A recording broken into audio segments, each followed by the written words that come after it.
The tea had gone cold hours ago. I kept telling myself I'd reheat it, but I never did. It sat there on the table, untouched, like a conversation that had quietly ended without either side noticing. I used to drink it while talking to you, about nothing, about everything.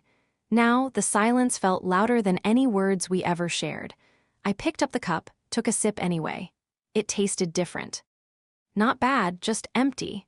I set it down again, realizing some things don't need to be fixed. They just need to be let go. It wasn't always like this. There was a time when mornings felt alive, when sunlight would spill across the kitchen counter and you'd already be there, leaning against it like you belonged to the light itself.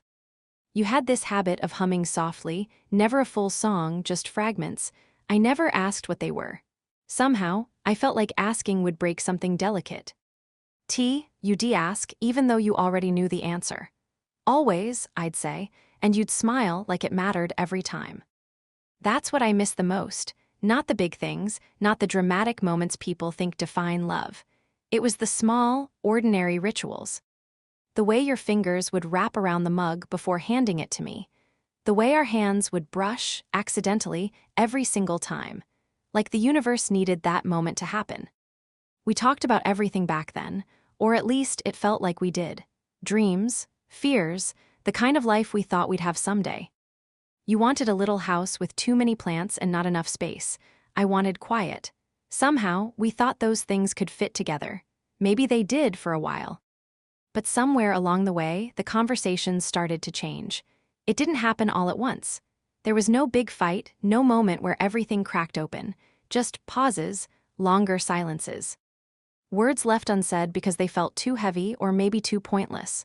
How was your day? You'd ask. Fine, I'd say, and that would be it. The tea would still be there between us, warm at first, then slowly cooling as we both stared at things we couldn't explain. I think that's when I should have noticed. But love has a strange way of convincing you that silence is temporary. That distance is just a phase. That things will go back to the way they were if you just wait long enough. So I waited. And so did you, until waiting became the only thing we were doing. The day you left felt ordinary. That's what made it hurt the most. There was no storm outside, no dramatic music playing in the background. Just a quiet afternoon, the kind we used to love. The kind that now felt too still, like the world was holding its breath. You stood by the door, your hand resting on the handle, but you didn't open it right away. I think we stopped talking, you said. I remember blinking, like I hadn't heard you right. We're talking right now, I replied, trying to smile, but you didn't smile back. That's not what I mean. And deep down, I knew exactly what you meant. I don't know when it happened, you continued, your voice softer now, but somewhere along the way, we stopped really seeing each other. I wanted to argue. I wanted to tell you that you were wrong, that we were fine, that every relationship goes through this. I wanted to reach for anything that could keep you there, standing in that doorway instead of walking out of it. But the truth sat heavy in my chest, because I felt it too. The distance, the quiet. The way we had slowly become strangers who knew each other's habits but not each other's hearts anymore. I didn't want it to end like this, you said. Neither did I whispered. And for a moment, it felt like we might fix it. Like maybe saying it out loud was enough to bring us back. But some things don't work that way. Some things break quietly, and by the time you notice, the pieces are already too far apart to put back together. You nodded, like you understood something I couldn't say. Then you opened the door. And just like that, you were gone. The first few days after felt unreal. I kept expecting to hear your voice in the kitchen, to see your shoes by the door. To wake up and find that it had all been some kind of misunderstanding. But the apartment stayed quiet. Too quiet. I still made tea every morning.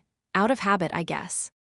I'd pour 2 cups without thinking, then stand there staring at the second one like it didn't belong. Eventually, I stopped pouring it, but I never stopped expecting it to be there. Funny how routines linger, even when the person who gave them meaning is gone. Weeks passed, then months. People say time heals everything. I don't think that's true. Time doesn't heal. It just softens the edges, makes the memories less sharp, less painful to hold, but they're still there, like the cup of tea sitting on the table. Waiting. Today was different though. Not because anything special happened, not because I suddenly felt better, but because I noticed something. The tea had gone cold again, and for the first time, I didn't feel the urge to fix it. I didn't rush to the microwave. I didn't tell myself I'd drink it later. I just looked at it, at what it used to represent, at what it had become. And I realized something simple, something quiet, something I think I've been avoiding for a long time. Not everything is meant to stay warm. Not every connection is meant to last forever. Some things come into your life, change you in ways you don't fully understand, and then leave. Not because they failed, but because they finished. I picked up the cup again, took a slow sip. It still tasted empty. But this time, it didn't hurt as much. I walked over to the sink and poured it out, not in anger, not in sadness, just gently. Like letting go of something that once mattered deeply and always will, but no longer belongs in your hands. Then I rinsed the cup, set it back on the counter, and turned away. The kitchen was still quiet, but it didn't feel so heavy anymore. And for the first time in a long while, that felt like enough.